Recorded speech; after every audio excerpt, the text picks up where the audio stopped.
আজকে বানাচ্ছি ভিন্ডি মশলা। ভিন্ডি মশলা বানানোর জন্য এরকম ছোট ভিন্ডিগুলি হলে মাঝখানে ফেরে এরকম দেখে নেবেন পোকা আছে কিনা, আর বড় হলে এরকম দুফালি করে নেবেন। এরপর এতে দিয়ে দেবো লঙ্কার গুঁড়ো, 1/2 টিস্পুনের মতন লঙ্কার গুঁড়ো,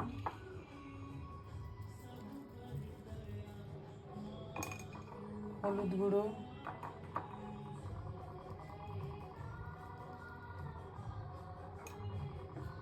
নুন,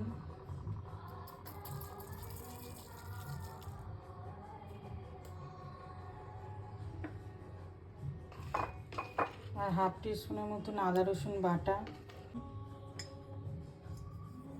আর লেবুর রস দিয়ে 10-15 মিনিট ম্যারিনেট করে রেখে দেবো।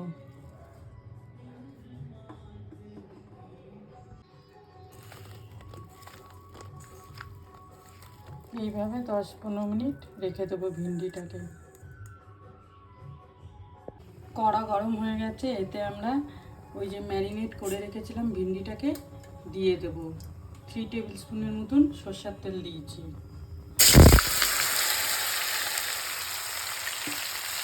ভিন্ডিটাকে দিয়ে ভালো করে ভেজে নেব।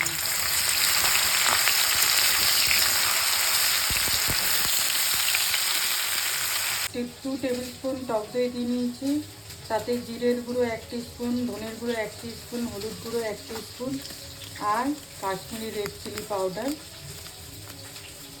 1/2 টিস্পুনের মতন দিয়ে ভালো করে মিশিয়ে নেব।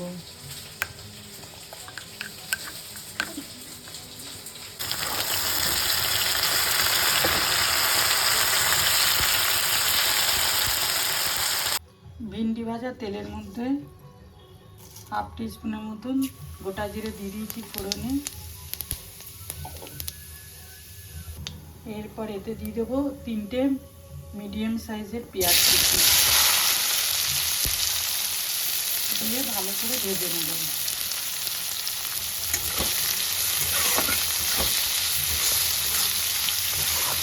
পেঁয়াজটা ভাজা ভাজা হয়ে গেছে, এতে 1/2 টিস্পুনের মতন আদা রসুন বাটা দিয়ে দিলাম, দিয়ে ভালো করে কষিয়ে নেব।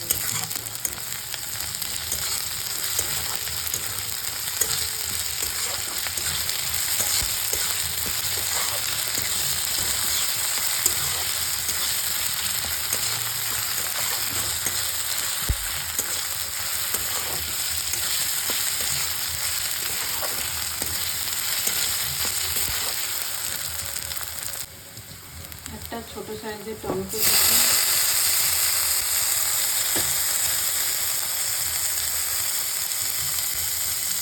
স্বাদ অনুযায়ী নুন দিয়ে এটাকে ভালো করে কষিয়ে নেব।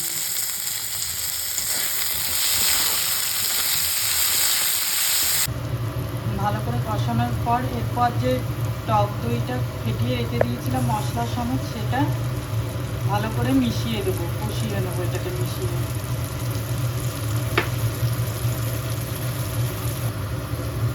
এতে বাটি ধোয়া জলটা দিয়ে দিলাম, দিয়ে ভালো করে কষিয়ে নেব।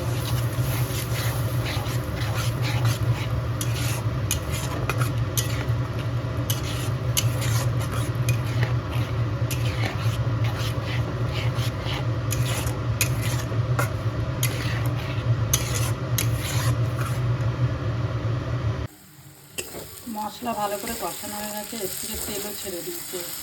এরপর যে ভিন্ডিটাকে ভেজে রেখে দিয়েছিলাম ওইটাকে দিয়ে দিলাম।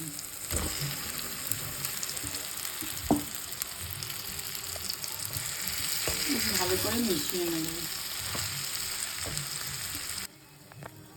ভালো করে মিশিয়ে দিয়েছি, এবার 3 মিনিটের মতন 3-4 মিনিটে ঢাকা দিয়ে রেখে দেবো। 4 মিনিটের মতন হয়ে গেছে।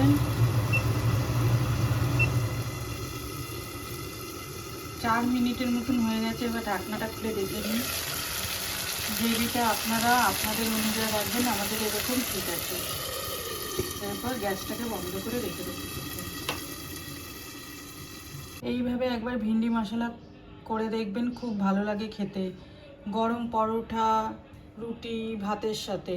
যদি আমার ভিডিওটা আপনাদের ভালো লেগে থাকে তাহলে লাইক, শেয়ার আর সাবস্ক্রাইব করতে ভুলবেন না।